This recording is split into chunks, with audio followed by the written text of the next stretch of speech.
Hi, everybody. I'm Lynn Petrak, Senior Editor at Progressive Grocer, and welcome to Top Women in Grocery. It's a podcast that focuses on the trends, topics, and interests that move women forward in our industry. We spotlight extraordinary women who have successful careers and interesting lives and really contribute to their communities and their workplaces. And today we happen to be talking to a 2023 Top Women in Grocery winner, and she is Brindha Raman, Vice President of Engineering at Shipt. Welcome, Brenda. Thank you for having me, Lynn. Super excited to be here with you today. Me too. And you are a winner in our Rising Stars category, and your entry really caught our eye for a lot of reasons. A little bit more on you. Brenda sets a long-term vision and defines a tech strategy that fuels business growth, the company's retail partnerships, and upholds Shipt's reputation as a retail technology partner. She leads and develops a team of more than 70 engineers and is known for actively building a highly diverse and inclusive team at Shipt and cultivating a healthy pipeline of tech talent. And we'll talk more about that later. She joined Shipt as a Director of Technology and Partner Integrations in 2021 before being promoted. Before that, she worked for parent company Target for more than 5 years as Senior Engineering Manager for Inventory and Catalog and Senior Engineering Manager for Marketing and Customer Data Platforms. She earned a Master of Science degree in Computer Science from Metro State University and a Bachelor of Engineering from Anna University. And Brenda is passionate about increasing the pipeline of women in our industry by promoting careers in STEM. So welcome again. Thank you. Let's get right to it. So growing up, were you always drawn to STEM topics, Brenda? And what were some of your influences, maybe from youth all the way up to maybe your college years, if you can condense that for me a little bit? Yeah, so Lynn, I grew up in Chennai, India, and was in my middle school and late 90s. That's when the small computer centers used to pop up in those busy streets near my school. I was always curious. What is in there? How to use them? I still vividly remember I used to go to my parents and ask, 10 rupees, you can do the conversion, 10 rupees for 30 to 60 minutes browsing sessions in these centers, just to simply explore what a computer is and how to use the internet, etc. It was actually during my seventh grade. I was formally introduced to a computer education and program. And it was my teacher, Mr. Kesavan, who taught me the basics of WordStar, Lotus, Oh, yeah, and I remember that. okay, yeah, very, very old stuff. But that's when I really got into computers and computer programming. It really got me excited. And I must say, he was my first inspiration, and I really wanted to be like him one day. And ever since I went on taking more and more programming languages through this after school hour program, and I also took computer science as my major focus area during the 11th and 12th grade of my high school. And I eventually earned an undergraduate degree in electronics and telecommunication engineering. I also had the great opportunity to do a master's in computer science here at the US. And I must say, I was very fortunate and blessed to have some amazing teachers and professors here while I was doing my master's, and also industry professionals, right? I think that really taught me how to connect my classroom learnings back into solving real world problems. And I will also share, I come from a very humble beginning, and I still remember how much my parents used to struggle to give the best education possible for me. They sacrifice, don't they? They do. Yeah. Yeah, right. Parents do.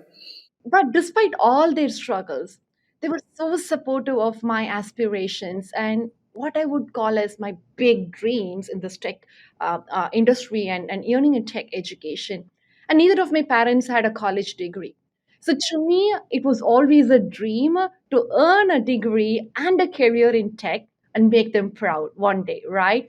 And I will share with you, I actually had my parents here with me during my master's graduation ceremony.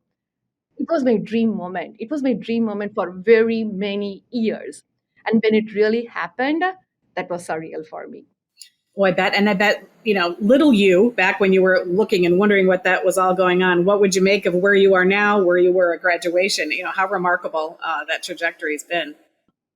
It was an exciting journey, and I'm someone who really gets excited about new learnings and having continuous learning mindset. So to me, when I look at this journey, it's all about learning something new every single day. So that to me is super super exciting.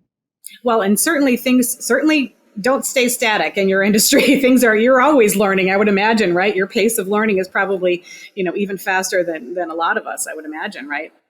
Totally, totally. The industry is rapidly changing, and there is so much to learn and apply in our everyday work. Uh, Curiosity and continuous learning mindset, like I said before, is key for any key tech roles today within a fast-paced environment. See, think about this. Businesses have to continuously innovate to meet their customer needs. So, balancing out that long term strategy as well as being agile and nimble to this constantly changing external conditions has now become even more important than ever. Like I said, I'm someone who naturally gets motivated by challenges and complexities and new learnings. So, to be a part of this industry at this time of rapid change and evolution in technology in spaces like AI has been very, very exciting for me. I go into work every day with an open mind and an excitement towards these new learnings. I'll tell you this, I've got a fantastic team here at Shipt, who continues to inspire me to go above and beyond and stretch myself outside my comfort zone, Lynn. Well, and it's an especially exciting time in this industry. Boy, the acceleration we've seen over the past few years, and is that, describe a little bit about that, about how that in particular in this industry is exciting for you, the pace of change that's kind of paralleling technology. Yeah, I mean, I would repeat all the great things that I just shared, but to add to it, right? If you think about what pandemic has done, it definitely has shifted the consumer mindset, right? The way they look at digital products and digital grocery and order placing and etc. So it's all rapidly changing at the same time. The way consumers are looking at businesses and products that they can use, as well as all the new emerging technologies out there, right? There's so much that we can do by bringing these together. What does our customers want, and how we can make the best use of this evolving technology? I think that's super exciting, and that gets me excited, and that gets my team excited every single day here at Shift.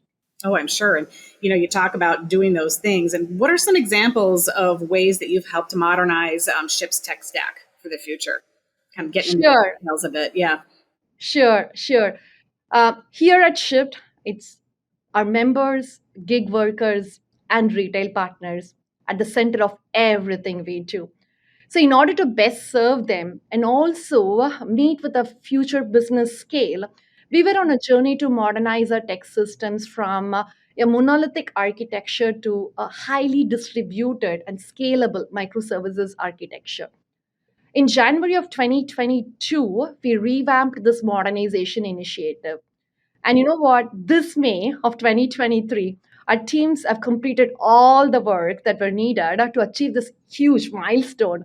And I'm very proud and excited to share that Shift has fully modernized this tech stack that can easily scale with our businesses, right? So today, Shift's product lines are made up of over 350 microservices. This has greatly helped us with scalability, reliability of our systems, availability, and of course, cost associated with it. We have also implemented various tech solutions that have hugely improved the time it takes for us to onboard new retail partners and also enhanced the experience with the product catalogs. See, it was not an easy journey, right? But it was because of a talented team, clear vision, and an execution strategy, we achieved this huge tech milestone here at Ship. Now, I will add probably one more into this list that I'm super proud of. My teams here. Recently, Target, our parent company, announced their plans to invest $100 million to further expand their sortation center network to more than 15 facilities by end of 2026, right? Helping bring the next day delivery capabilities to even more guests across the US. So my team here at Shift has played an active role in driving these goals for Target last mile delivery. delivering a highly scalable and resilient tech system that supports the sortation center network strategy.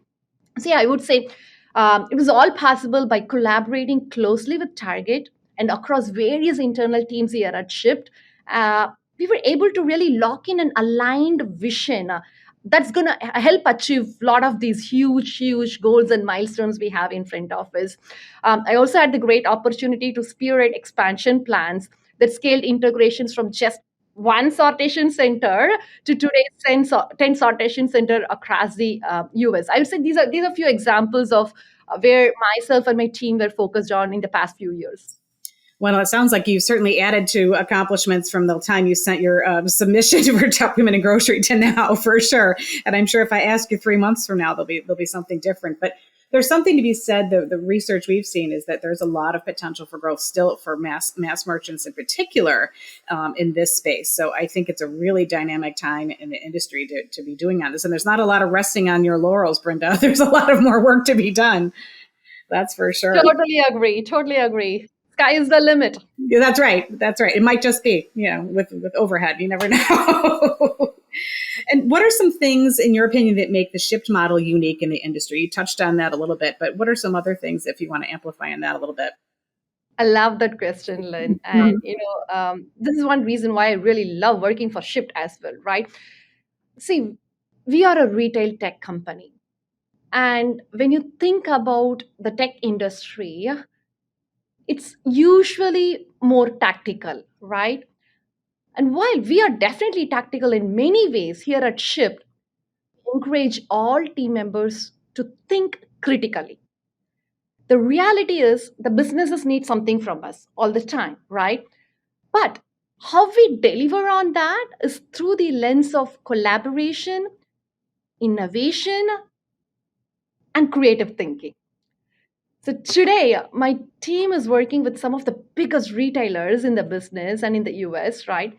But we started off small. Shipt has been only around for less than a decade.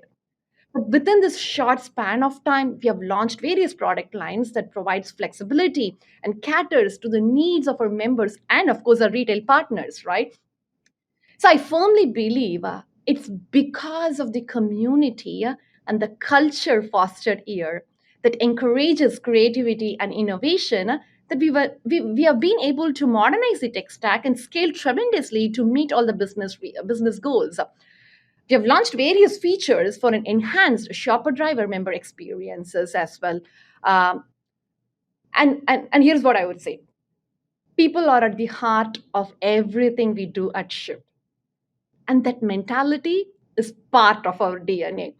And it starts at very foundationally, you know, with how we create our work culture here. And it shows up in our above and beyond service that we provide. So, to summarize, Lynn, I would say it's our constant and relentless focus on innovation that's coupled with customer obsession and people centric approach is what I believe makes Shipt model unique. And you can be collaborative. I mean, I love that you can be collaborative. You can be creative, but do it fast. Just because something's collaborative doesn't mean it slows down the pace of work and the pace of innovation, right? I mean, taking time to collaborate doesn't mean you sacrifice go to market on anything. You're spot on. Yes. Yeah, absolutely. And then, we talked about how you were influenced in your youth, and how do you pay it forward, Brenda, in mentoring other women who might be interested in STEM, who might be interested in something very specific in this industry? Mm-hmm. And how do you do that with your team, or maybe even beyond that as well? Sure.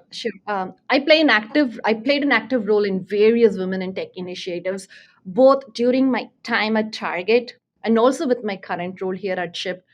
During my time at Target, Lynn, I had a great opportunity to help launch a Women in Tech forum that spawned across the US and India. Think about that location, right? We're talking about connecting up two sides of the globe, and there's ton to learn from each other's experience, right? And I would always call that as one of the best things, that I was able to be part of. Mm-hmm. And you helped launch it. Yeah. With a lot of people, definitely. But, again, I got an opportunity to play a key role in that. Yes. Here at Shipt as well, I play an active role in the annual Women in Tech conference called Sprout. I've been part of various panels and shared my experiences and learnings with our teams. And like I said, right, we are a retail tech company, and event like these are not just for a tech organization, and it is open for pretty much everyone in the company. And also, I'm a firm believer that allyship is a very important component of supporting women in tech, right? So we encourage and ensure to bring everyone together in this initiative so that it's not, being sort of shared or spotlighted as this is only for women. No, but allyship is so important, and we need to bring everyone together in this. And we have had several speakers from our own internal leadership team, external industry professionals, facilitated various L&D learning sessions, networking events, etc. Right. So the focus is basically how we lean in on each other and learn from each other's experiences, while also getting the insights and expertise from our external industry professional. Other thing that I would share is I intentionally build my teams and my talent pipeline to be diverse, and I give significant importance to it. And when I just reflect on my own career journey, Lynn, right from being an intern to my current role here at Shipt, I have had several mentors who inspired me and also helped me to identify my strengths as well as opportunities. And also some of these mentors turned out to be my sponsors and helped me identify the right next opportunity that's not just focused on growth, but also very much focused on the opportunities that will unlock new learnings for me, that will help with my own development. So it's very important for me to do the same to pay it forward. I've mentored a lot of early career women, but also those who aspire to transition from an individual career, individual contributor track to more of a leadership track, because that's something that I did in my own career. So I do want to share my experiences with folks. So Well, the you can last, get stuck kind of in that area. That can be frustrating when you're at that age, when you're ready to move to the next level. You don't really know how to do it. So that's a perfect spot for mentorship. agreed. And sometimes, we just do not know is leadership is my cup of tea. Is that something that I want to do, right? So just simply by talking with someone who has been through that journey can help you to evaluate, okay, what is in store in that track versus what am I doing? Does it really fit into my interest? I just take moments like that to have very casual conversation, even if it's in very informal mentorship, right? Other thing that I would add to this list is I'm a firm believer that direct and timely feedback is one of the key components in anyone's learning journey for that matter. Like, I personally take feedback as a blessing and I actively seek out feedback, which has tremendously helped me grow not only in my profession but also as an individual. So if you think about the pre-pandemic days, we have had several of these direct, timely feedback opportunities in both a formal and a casual setting. Hmm. For example, think about a time where we might be wrapping up a meeting in floor 21 and we are going to have our next meeting in floor 8, maybe. We're all going to wait outside the elevator, right? No one wants to be quiet in an elevator. Exactly. In moments like that, I have had an opportunity to both get as well as share feedback, as simple as, I'm really making this up now. Hey, I think you did a great job presenting the facts the way you did in the last meeting. I thought it was fantastic. Hmm. Maybe one thing that I would share perhaps for the next meeting, if you can add more sources to the data, it might help the attendees to connect it back from where it is coming, right? Um, Moments like that, right? Super casual, super easy, but also you're helping your peer or colleague. Maybe that added thing would make that material resonates even more with the attendees, right? So today we miss those moments, Lynn, in my opinion, in this hybrid working environment, right? So the last in my list that I actually focus on is be very intentional about providing this timely and direct feedback with everyone that I work with. Doesn't just have to be people who report to me, even my peers and colleagues and friends. I do that. I think I covered it all. I like it's being mindful, right? Being mindful of opportunities for feedback, for giving and getting, because I think that's, that's a two-way street when we give and get feedback. It's so important. And you're right about those little moments. It used to be parking lots and elevators. So I guess we have to make, in the hybrid environment, we kind of have to make new elevator talk or new water cooler talk. I don't even think there's water coolers around offices anymore, but finding those opportunities. I like that intentional language that you use there, Brenda. And so if you had to give advice, you mentioned your intern program, and maybe it's advice to an intern or maybe even someone younger than that. But for someone that might be thinking about a career specifically in grocery, maybe they interned at Shipt or, at your parent company, Target, or another organization or industry. What advice do you have? Yeah, great question. A big question. I don't Sorry. know if I don't know if I would say that as advice, but I'll share my 2 cents. Let me put it that way. Uh, Hands down, this is the most exciting time to be in the grocery tech industry, right? I already said this definitely a shift in the consumer mindset. There are some habit that we formed during the pandemic time that we start seeing them as the expected norm in the world, right? So this is the best time.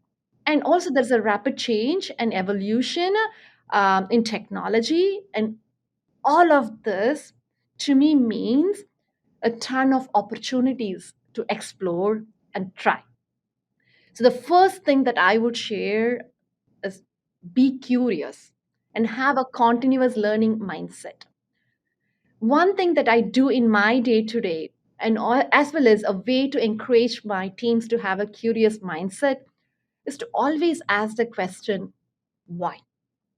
Why are we doing this work? And why are we doing this in the way that we are currently doing? When we ask this question and connect the what's to a why, we will find more efficient and better ways of solving a problem.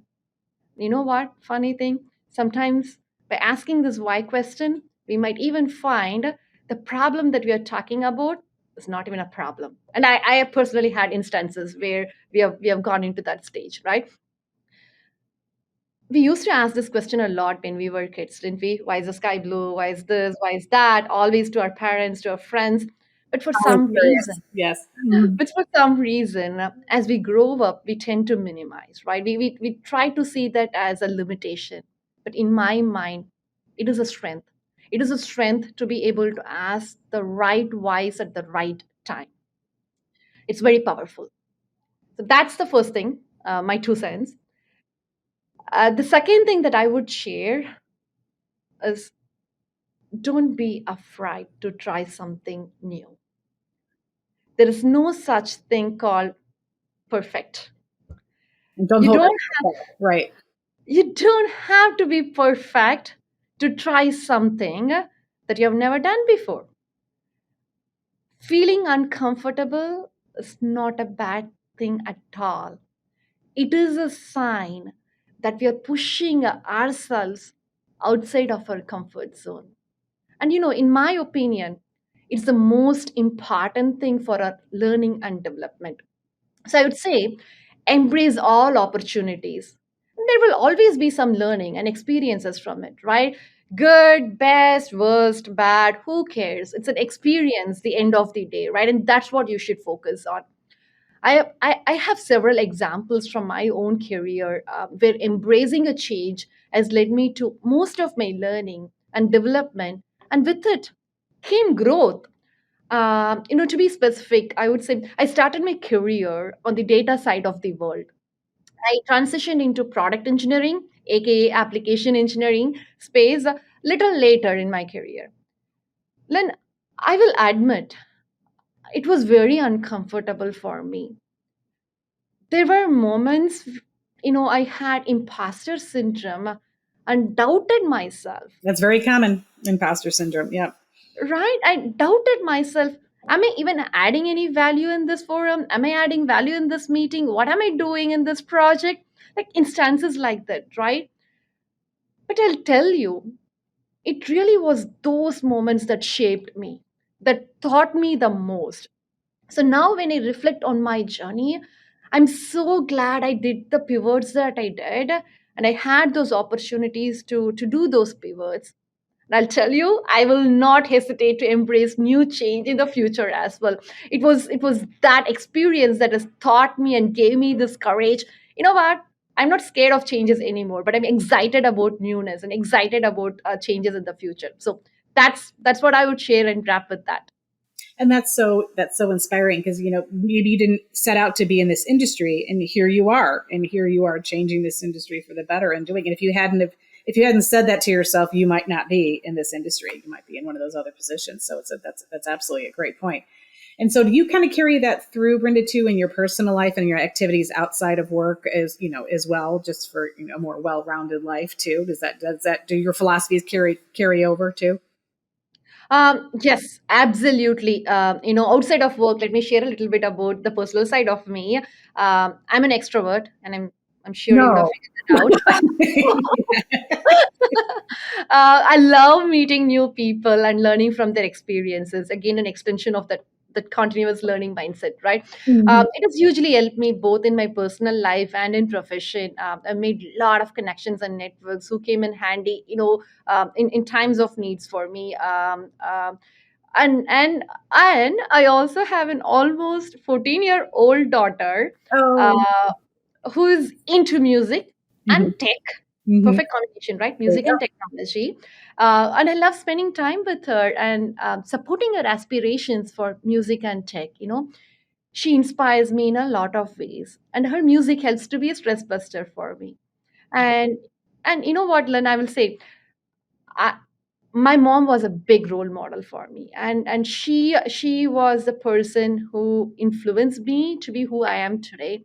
And I want to be that for my daughter, and I want to be a great role model and show her what women can do in the world in tech industry. So I intentionally spend a lot of quality time sitting down with her, simply hearing what her aspirations are, what her future goals are, and how I can share my life experiences and be a good mentor and coach for her. So that's my life outside of work. I love that. I have a daughter too, and sometimes you think maybe they don't want your advice, but they do. They do, and they listen to you. Or maybe it's so rewarding when they ask you, what do you think about this? So it's that really brings it full circle for us. And what a world that they're going to be kind of on the cusp of, with the technology and with their confidence, hopefully. Agree. Okay, one last question for you too, and this gets in your personal life a bit too. As a grocery shopper yourself, what are some things that are in your digital cart? Love that question all the time. It's super easy. Milk, yogurt, and banana. Uh, My home, my family cannot survive with these three things. Whether I place an order on Target.com or through Ship Marketplace, these three are non-negotiables for my family. there you go. And what type of yogurt? It's plain Mhm. low fat yogurt for me, plain whole milk yogurt for the rest of my family. There you go. There you go. All kinds of things. And I'll bet you those are up in my fridge as well upstairs. So wonderful. Well, thank you so much for sharing your time with us, sharing your infectious enthusiasm for this industry. It's great. I can feel it all the way over here, where I am. So I appreciate you spending time with us. Thank you so much, so much for having me, Lynn. I really enjoyed our conversation, and I look forward, any other future scenarios. Love to have a session. Yeah, and we'll see you or hopefully we'll see you in Orlando for our Top Women in Grocery event. So that's coming up here in a couple months. So we're looking forward Yes, to honoring you there. November, Florida from Minnesota. Yes, super excited. Pumped up. I agree. Well, thanks again. And thank you so much for joining us today in our Top Women in Grocery podcast. If you want more information, please visit progressivegrocer.com/podcast. You can subscribe to this series wherever you typically listen to podcasts, including on Apple, Google, and Spotify. And if you out there in the audience have an idea for a TWIG podcast topic, we want to hear from you. So email me at lptrak, PETRAK, at ensembleiq.com. See you later, everybody. Thanks again for joining us.